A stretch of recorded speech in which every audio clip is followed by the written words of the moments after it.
হঠাৎই আমার চোখ নিজে থেকেই চলে গেল কাকিমার দিকে। ঘন কালো চুলগুলো এলোমেলোভাবে কিছুটা ছড়ানো। বুঝতে পারলাম কাকিমা স্নান করে বেরিয়েছে।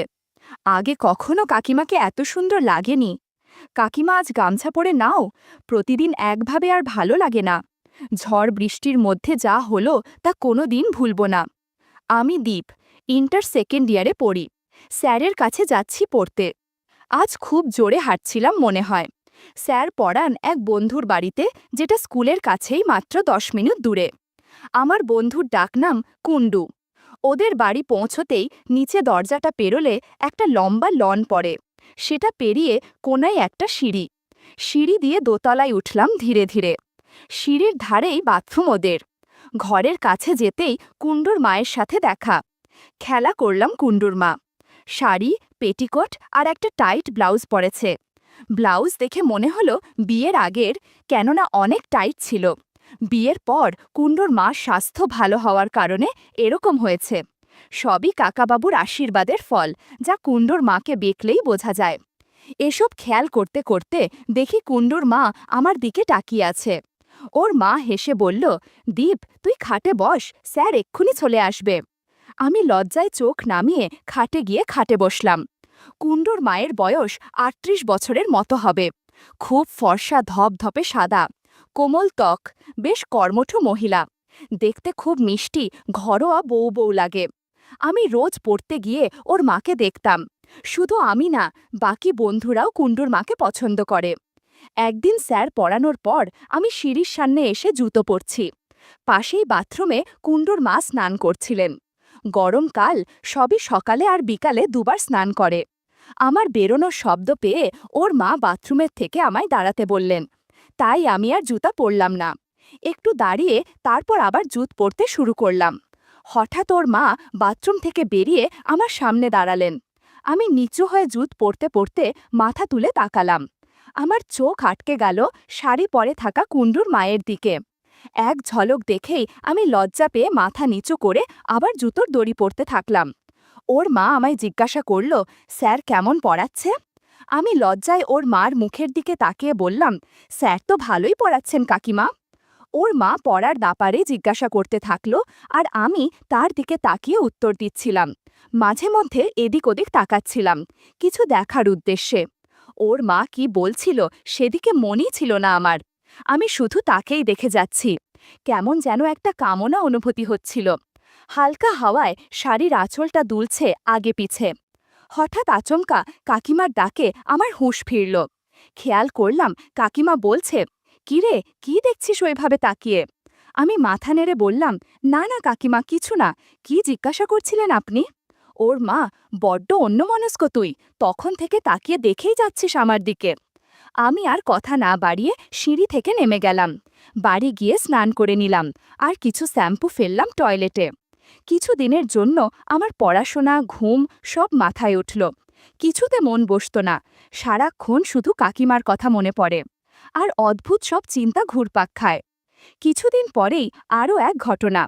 ওদের বাড়ির যেই ঘরে আমাদের স্যার পড়ায়, সেই ঘরের জানালা থেকে অন্য একটা ঘরের দরজার ভিতর অবধি সোজাসুজি দেখা যায়।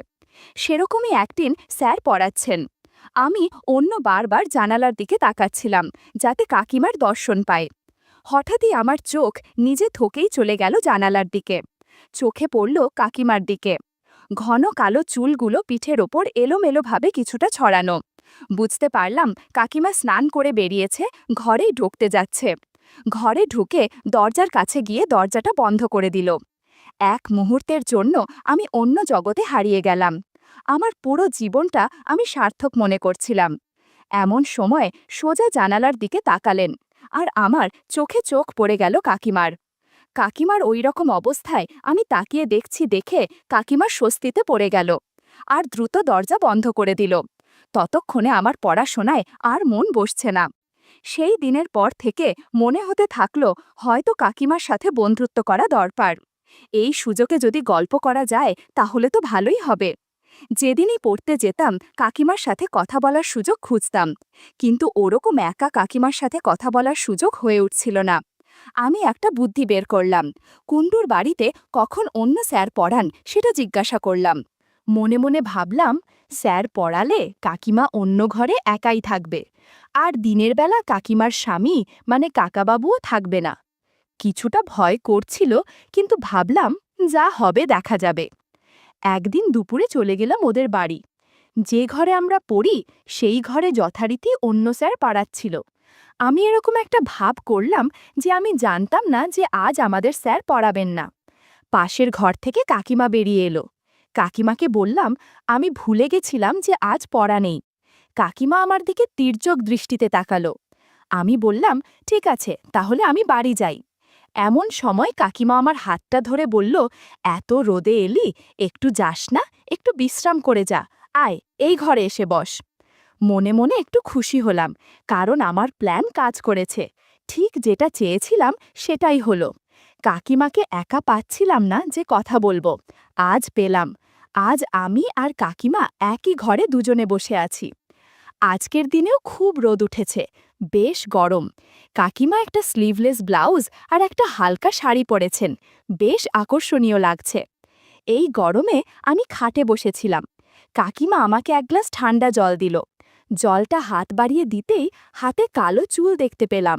মনে হলো কাটেনি অনেকদিন, তবে চুল আমার ভালোই লাগে। আমি যে কাকিমার হাতের চুলের দিকে দেখছি সেটা কাকিমা বুঝল, কিন্তু আড়ালো করল না। আমাকে জল দিয়ে বলল, কিছুক্ষণ বস, একটু ঠান্ডা হয়ে নে, তারপর যাস। আমি অল্প অল্প করে জলটা খাচ্ছিলাম। কাকিমা তখন তেমন কোনো কাজ করছিল না, ঘরে কিছু জামা কাপড় গোছাচ্ছিল। আমি জিজ্ঞাসা করলাম, কাকিমা, আপনার স্নান হয়ে গেছে? কাকিমা বলল, হ্যাঁ রে, সকাল সকাল করেছি। আমি আর চোখে কাকিমাকে দেখছিলাম। কাকিমা জিজ্ঞাসা করল, তোর পড়াশোনা কেমন চলছে? আমি বললাম, আর পড়াশোনা, পড়াশোনা তো করতেই পারছি না, মনই বসে না। কাকিমা জিজ্ঞাসা করল, সে কি, কেন রে? আমি মনে মনে ভাবলাম, এই সুযোগ আগের দিনের কথাটা বলি। আমি বললাম, সারাক্ষণই তোমার কথা ভাবি। কাকিমা ভুরু কুচকে আমার দিকে তাকালো, মুখ বেঁকিয়ে বলল, কেন রে, এত কি ভাবিস আমাকে নিয়ে? আমি চুপ করে রইলাম। কাকিমা বলল, এই বয়সে এত চিন্তা করলে পড়াশোনা হবে কি করে? আমি আবার বললাম, কিছুতেই পড়াশোনায় মন বসছে না। কাকিমা বলল, দুষ্টু বুদ্ধি মাথায় থাকলে তো মন বসবে না। আমি মনে মনে ভাবলাম, এবার বলি যে কাকিমা আমার সাথে গল্প করবে। অনেক ভেবে বললাম, দেখো না, যদি কিছু গল্প করা যায়। কাকিমা চোখ ঘুরিয়ে আমার দিকে তাকালো, বলল, কিছু গল্প করা যায় মানে? বন্ধুরা, তোমরা বুঝেছ তো কি গল্প? আমি বললাম, সেদিন যে তোমার সাথে কথা হচ্ছিল। কাকিমা বলল, হ্যাঁ তো। আমি বললাম, আমি কিন্তু তোমাকে খুব ভালোবাসি। কাকিমা বলল, আমি কিন্তু তোর মার বয়সী। আমি বললাম, ভালোবাসা কি বয়স মেনে হয়? এবার কাকিমা হেসে ফেলল, বলল, বাবা ছেলে তো ভালো কথাই বলে। তা ভালোবাসিস সেটা না হয় বুঝলাম, কিন্তু আমার থেকে তুই কি চাস?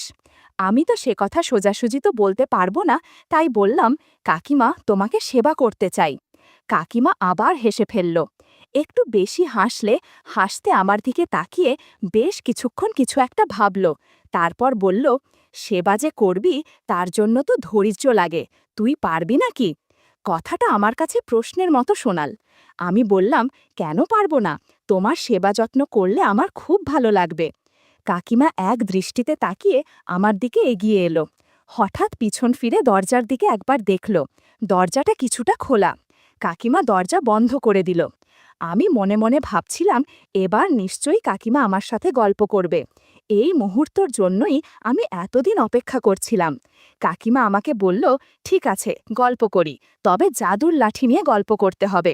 তার আগে হাতের জলের গ্লাসটা পাশের টেবিলে রেখে দে। আমি গ্লাস রেখে কাকিমার চোখের দিকে তাকিয়ে, কাকিমার চোখে একটা কৌতুক দৃষ্টি আমি দেখতে পাচ্ছিলাম। এই গরমে কাকিমার সাথে বেশ কিছুক্ষণ গল্প করলাম। কাকিমা অবাক হয়ে বলল, দীপ, তুই কত ভালো গল্প করতে পারিস রে। কাকিমা, তুমি আস্তে চেঁচামেচি করো, না হলে কুণ্ডু শুনতে পাবে, ওর পড়াশোনায় সমস্যা হবে। সেদিন ঘণ্টাখানেক আমরা গল্প দিয়েছিলাম। একটু খুশি হয়ে জিজ্ঞাসা করলাম, তাহলে কাকিমা, আবার পরের দিন আসবো নাকি? কাকিমা বলল, এখনই আমি বলতে পারছি না, যখন আমার মনে হবে আমি বলবো। আর হ্যাঁ, বাড়িতে গিয়ে স্নান করে নিস। আমি বললাম, ঠিক আছে। এই বলে আমি সেদিনকার মতো বাড়ি চলে এলাম। ওই দিনের পর থেকে কাকিমার কথাবার্তায় চলাফেরায় একটু পরিবর্তন এসেছিল। কাকিমা যখন স্যারকে চা দিতে আসতো তখন অনেকটা অগোছালোভাবে শাড়ি পরত। হাঁটা চলার মধ্যেও কেমন যেন একটা অদ্ভুত ভাব ছিল। চা দিয়ে আমার দিকে আড় চোখে তাকাতো, মুচকি মুচকি হাসত। আমিও সুযোগ খুঁজতাম কাকিমা ইশারার উত্তর দিতে আর কাকিমার সাথে কথা বলার। দেখতে দেখতে 1 সপ্তাহ কেটে গেল। গরমকাল পেরিয়ে বর্ষাকালের সময় আসছিল। বর্ষাকালে যখন তখন তুমুল বৃষ্টি হয়, মানুষ এদিক ওদিক আটকে পড়ে, পড়াও মাঝে মাঝে ক্যান্সেল হয়ে যায়। বৃষ্টির মধ্যে স্যার আসতে পারে না। ঠিক এরকমই একটা সময় আমি আর একটা সুযোগ পেলাম। এই সুযোগটাও হাতছাড়া করলাম না। বর্ষাকালে বৃষ্টি হলেই স্যার পড়াতে আসতেন না, আর কুণ্ডবাড়ির পাশেই একটা ক্লাবে খেলতে চলে যেত, এটা আমি জানতাম। এরকমই একদিন স্যারের পড়ানোর ডেটে সকালে তুমুল বৃষ্টি হলো। তাও দুপুরের দিকে বৃষ্টিটা একটু কমলে আমি চলে যাই কুণ্ডুদের বাড়িতে। স্যার যে ঘরে পড়াতেন সেই ঘরে আমি ঢুকলাম। দেখলাম ঘরের লাইট বন্ধ, অন্ধকার, কেউ নেই ঘরে। ঢোকার আওয়াজ পেতেই কুণ্ডুর মা পাশের ঘর থেকে চলে আসে। আমাকে দেখে চমকে যায়। কাকিমা বলে, দীপ, আজ তো স্যার আর পড়াবেন না, তুই জানতিস না? আমি না জানার ভান করে বললাম, না কাকিমা, আমাকে তো কেউ বলেনি, কুণ্ডুকে বাড়িতে দেখছি না। কাকিমা বলল, কুণ্ডু পাশের ক্লাবে খেলতে গেছে। আমি বললাম, তাহলে কি স্যারকে একবার ফোন করব? কাকিমা বলল, কর কর। আমি স্যারকে ফোন করলাম, স্যার যথারীতি জানালো যে আসছেন না। এত সব কিছুর মধ্যে হঠাৎই আবার খুব জোরে তুমুল বৃষ্টি হতে শুরু করলো। আমি কাকিমাকে বললাম, তাহলে আমি বাড়ি যাই। কাকিমা বারান্দা দিয়ে আকাশের দিকে তাকালো একবার, বলল, এত বৃষ্টিতে কি করে বাড়ি যাবি? বস কিছুক্ষণ, বৃষ্টি কমুক, তারপর না হয় বাড়ি যাস। কথা শুনে আমার একটু ভালো লাগলো। মনে মনে ভাবলাম, আজকে নিশ্চয় অনেক কিছু হবে। আমি কাকিমাকে জিজ্ঞাসা করলাম, কাকু বাড়িতে নেই? কাকিমা বলল, তোর কাকুর কোনো দিনই ছুটি নেই, ঝড় বৃষ্টি যাই হোক কাজে যেতেই হবে। আমি মনে মনে দারুণ খুশি হলাম, একটু হেসে ফেললাম। কাকিমা আমাকে লক্ষ্য করলো যে আমি হাসছি। জিজ্ঞাসা করল, স্যার আজকে পড়াবে না? সেটা তো তুই জানতিস, ইচ্ছা করে এলি তাই না? বললাম, না কাকিমা, আমি সত্যি জানতাম না, এমনি এমনি বৃষ্টির মধ্যে আমি কেন আসব? কাকিমা বলল, থাক হয়েছে, সব বুঝি আমি, ন্যাকামো করিস না। আমি হেসে ফেললাম আর বললাম, কাকিমা, কুণ্ডু কখন আসবে? কাকিমা বলল, বৃষ্টি থামলে যখন ইচ্ছা হবে, বৃষ্টির মধ্যে কি করে আসবে? আমি আরও খুশি হলাম। বাড়িতে আমি আর কাকিমা একা। কাকিমা বলল, এই ঘরে বস। আমি বেডরুমে গিয়ে বসলাম। কাকিমা বলল, দাঁড়া, সিঁড়ির সামনের গ্রিলটা লাগিয়ে দিয়ে আসি, দুপুরবেলা না হলে কেউ ঢুকে যাবে। এই বলে কাকিমা সিঁড়ির সামনের দরজাটা লাগিয়ে দিল আর বেডরুমে ঢুকল। এদিকে আমি খাটে বসেছিলাম। লক্ষ্য করলাম কাকিমা আজকে একটা পাতলা নাইটি পরে আছে। আজ পড়া নেই বলেই, না হলে আমি সব সময় কাকিমাকে শাড়িতেই দেখেছি। কাকিমাকে বললাম, কাকিমা, তোমায় খুব সুন্দর দেখাচ্ছে। কাকিমা পাল্টা জিজ্ঞাসা করল, শুধুই সুন্দর? আমি মুচকি হেসে বললাম, না মানে কাকিমা একটা গার্ডার দিয়ে নিজের চুল বাঁধতে বাঁধতে বলল, এই বৃষ্টি থামতে অনেক দেরি হবে মনে হচ্ছে, আজ কিন্তু অনেকটা সময় আছে, যতক্ষণ বৃষ্টি থামছে না ততক্ষণ। এতক্ষণ এভাবে বসে থাকলে বোর হয়ে যাবি, চল একটা কাজ করি, ওয়ার্ড্রপের ড্রয়ারে লুডু খেলার কোট আর গুটি রাখা আছে, খেলবি নাকি লুডু? বন্ধুরা, তোমরা বুঝেছ তো কি বলতে চাচ্ছি? আমার কথা শুনে কাকিমা হেসে ফেলল, হাসি মুখে আমার দিকে তাকালো। মনে হলো কাকিমা বুঝতে পেরেছে। একটু পর লুডু খেলা শুরু করলাম। বৃষ্টির মধ্যে লুডু খেলার মধ্যে আনন্দই আলাদা। বাইরে মেঘের গর্জনের জন্য কাকিমার চেঁচামেচির শব্দ বাইরে যাচ্ছিল। হঠাৎ কাকিমা চুপ হয়ে বলল, ছাতা এনেছিস নাকি? আমি বললাম, আরে না, ধুর, ছাতা দিয়ে ভালো লাগে না, এভাবেই ঠিক আছে। কাকিমা বলল, আমি আবার মা হতে চাই না। আমি বললাম, এত দুশ্চিন্তা করো না, তুমি পিল খেয়ে নিও, তাহলে সমস্যা হবে না। লুডো খেলতে খেলতে অনেক সময় পার হয়ে গেছে। ওদিকে বৃষ্টিও থেমে যাওয়ার উপক্রম। এদিকে আমরাও ক্লান্ত ছিলাম। কখন যে 2 ঘন্টা পার হয়ে গেছে বুঝতে পারলাম না। সারা ঘর কেমন এলোমেলো হয়ে আছে, বিছানার চাদরটাও অগোছালো। কাকিমাকে বললাম, নতুন চাদর বিছিয়ে নিও, না হলে কাকাবাবু দেখলে সমস্যা হবে। এরপর কাকিমা সব ঠিকঠাক করে নিজেকে গুছিয়ে নিলেন। আমি কিছুক্ষণের মধ্যেই রেডি হয়ে গেলাম বাড়িতে যাওয়ার জন্য। যাওয়ার আগে কাকিমাকে বললাম, আজ রাতটা এখানে থেকে গেলে ভালো হতো না? কাকিমা বলল, না বাবা না, তুই বাড়ি যা, আবার অন্য দিন আসিস। আমি কাকিমার কথা শুনে হাসতে হাসতে বাড়ির পথে রওনা দিলাম।